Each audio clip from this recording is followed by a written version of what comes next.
There is one profession you all have left out of the OPA, the professional politician.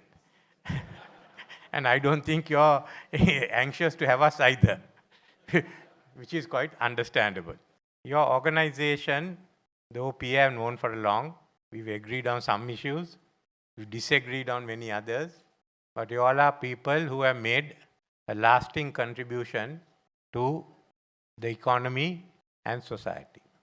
Today, you are meeting here not merely to witness the third Apex National Awards, but at a time when our country is facing a crisis unprecedented in our modern history.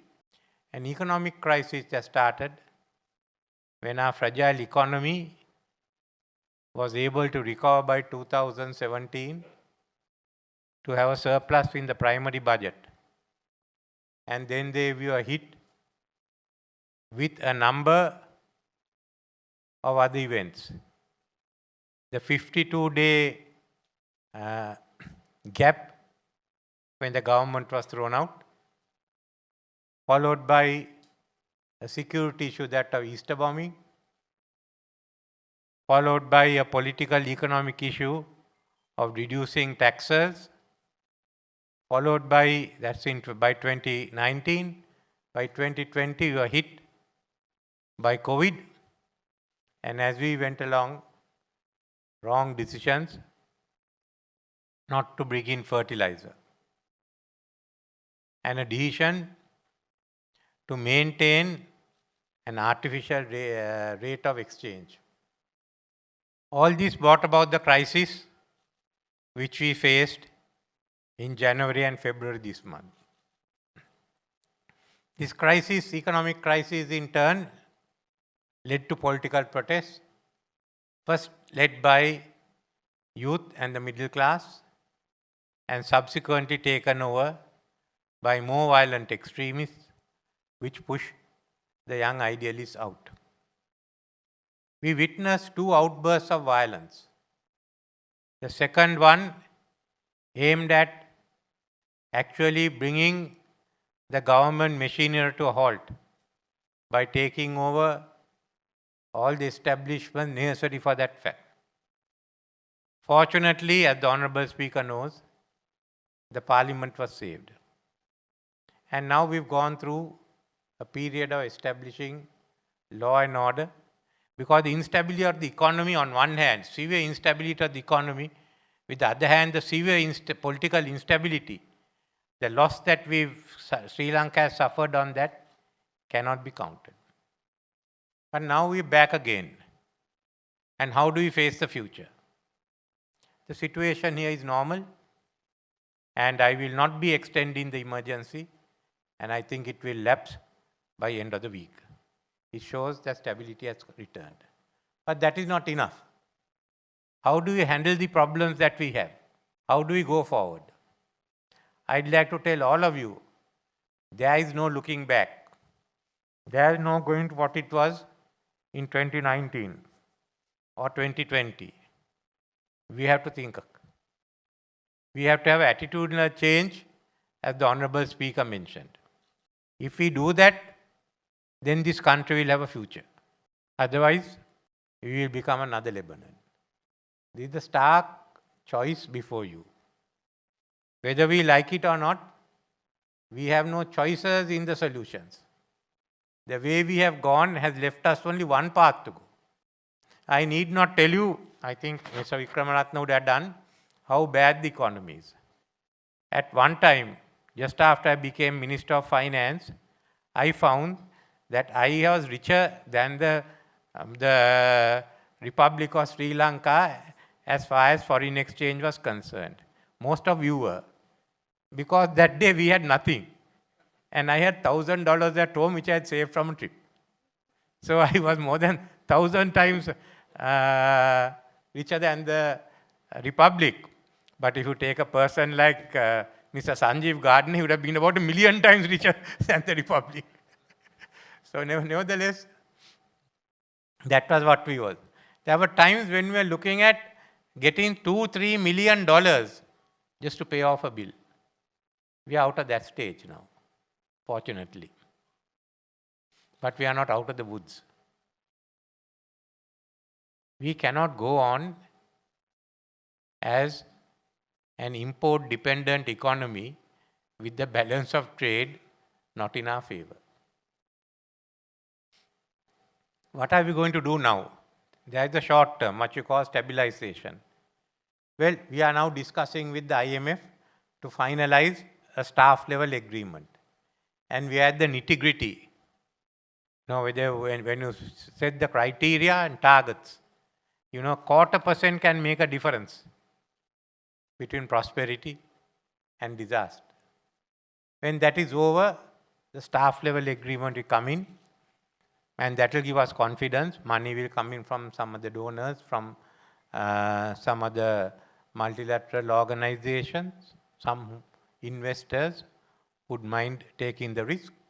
But we still have then, Lazards are preparing our debt sustainability plan. We've got to discuss firstly with our official creditors. Now there are two groups. The West, which thinks of a haircut, and the Chinese would like to give additional loans to pay off these loans. So there has to be one approach. And we are talking with Japan how this could be achieved. And we'll talk with China, or start the talks with India.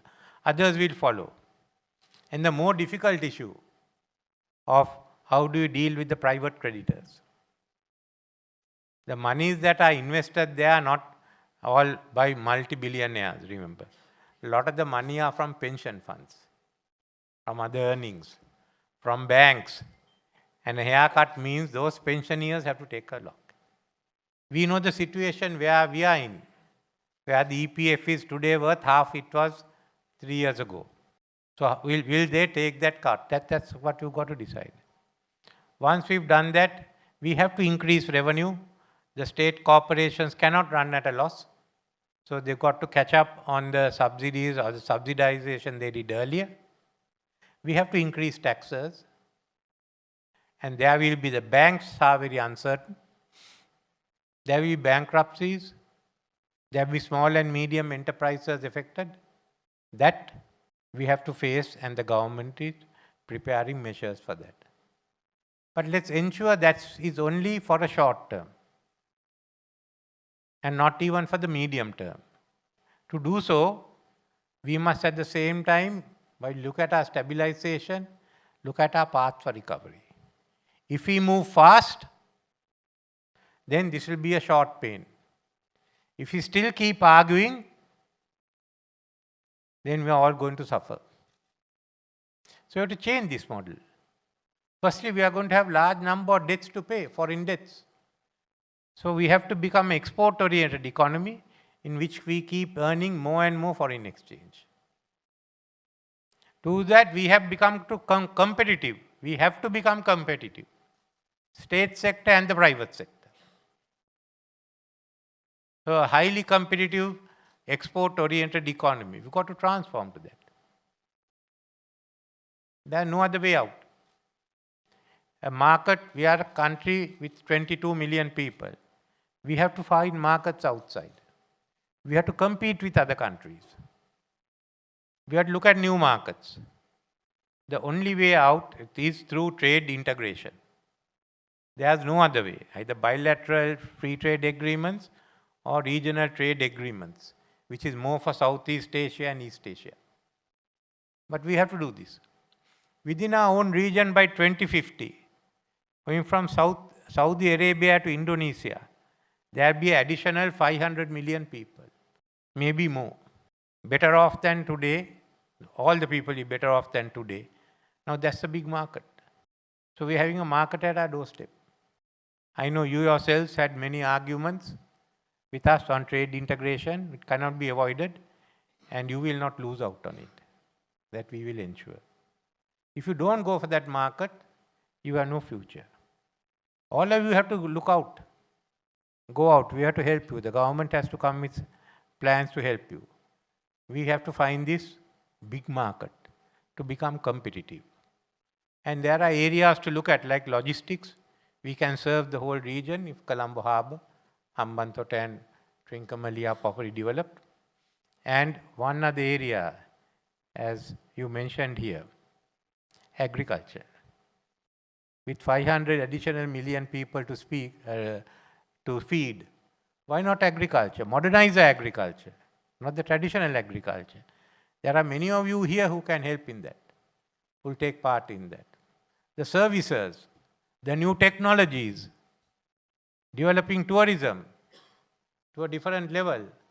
You will know much more than I do. You all know we have to get ready for the 4th industrial revolution. And you all know what those technologies are, how it can be used, and how you can make money. So that's what we want you to do. But it means a complete restructuring of our economy. When the government sector falls, we must have enough money and enough income to fund education and health. A new system of education, social mobility comes from education and a health system and housing. Those are basic needs. So we've got to move towards the social market economy. That is restructuring what we have, economy. Then the governance itself. I mean, everyone admits this model has failed. Now, are we going to do the same politics again? To bring the same model back? This is the question for all those in politics, both inside the parliament and outside. How are we going to restructure? It's not reform, it has to be restructuring of the whole system. So we are trying, as the Honorable Speaker knows, a new experiment. Firstly, all right, let's have the 22nd Amendment and pass it. The Minister is handling that. Let's get back to what it was. I am all for it, we are all for it. Then we are trying to make Parliament into a government by having oversight committees, by having a National Council. The oversight committees will not only have members of Parliament, but they can invite 5 youth representatives who can ask questions from the parties with the permission of the Speaker, with the Chairman. While they cannot write into the report their views, they can have the right to put an addendum to the reports as to their views. Now that is far-reaching. No other country in the world has allowed the oversight committees for young people to come in and take part. So we have to make a success of it. We'll have other committees that will overlook. There will be about 5 committees covering finance. Public finance, the COPE, Committee on Public Accounts. We'll look at a Ways and Means Committee, Committee on Finance, Banks and Financial Services, Committee on Restructuring of State-owned enterprises. So they have to work together with the government. So Parliament becomes a government. They become a part of government. And with us willing to invite some of the members of the committees to come for cabinet meetings. And the National Council, which will consist of all the party leaders, to see where we can reach a consensus and try and reach a common minimum program. We also have to think of our electoral procedures, of our voting procedures. This electoral system with what we call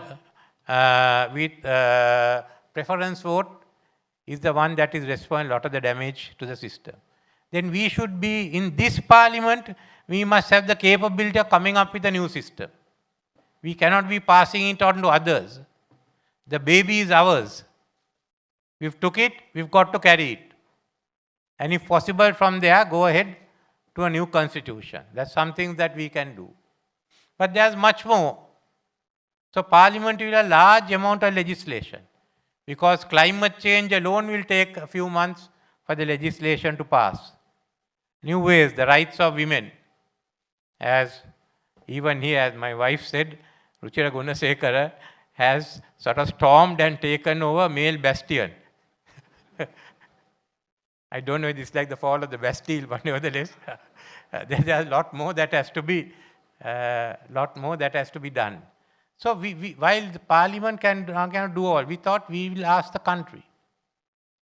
And the former speaker, Honorable Karu Jayasuriya and Mr. Victor Ivan came up with the idea of Janasabhas, which can get the ideas of the people and pass it on. So that's a good concept. Especially those who came out onto the road, who wanted change, come there, talk with the others. And there will be people who may not want change. So they should talk with the ones who want the change. It is not something that we politicians can do. I don't think we'll have the credibility. Therefore, the credibility is what we have established by giving it to outsiders.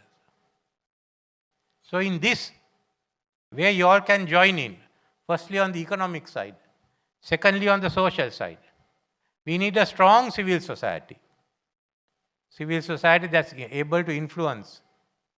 Even the oversight committees, while we call young people, you are not left out. When agriculture comes in, you all can come in on agriculture, on health, like the American oversight committee. So you all can help to develop it. And we want all of you to come. And we want the country also. We must sort out our problems among the ethnic groups. We must sort it. Has gone on too long. The war was over in 2009. There are no need to fight again. Let's be as Sri Lankans, and not only as Sri Lankans, we are also looking at the diaspora. That's both. It's a strength. It's also a source of investment. So I've decided that we will set up a Diaspora Office, which will deal with the diaspora separately and the groups that they have. So this is a part of the new Sri Lanka, where we are widening the horizons for economic activity and for governance. And I'm sure you all will take part wholeheartedly. And let's all get together, because this is the last chance we have. If we don't pull it out, I don't think there's going to be, this is the third Apex, no? I don't think there'll be a fourth National Apex Award. Thank you.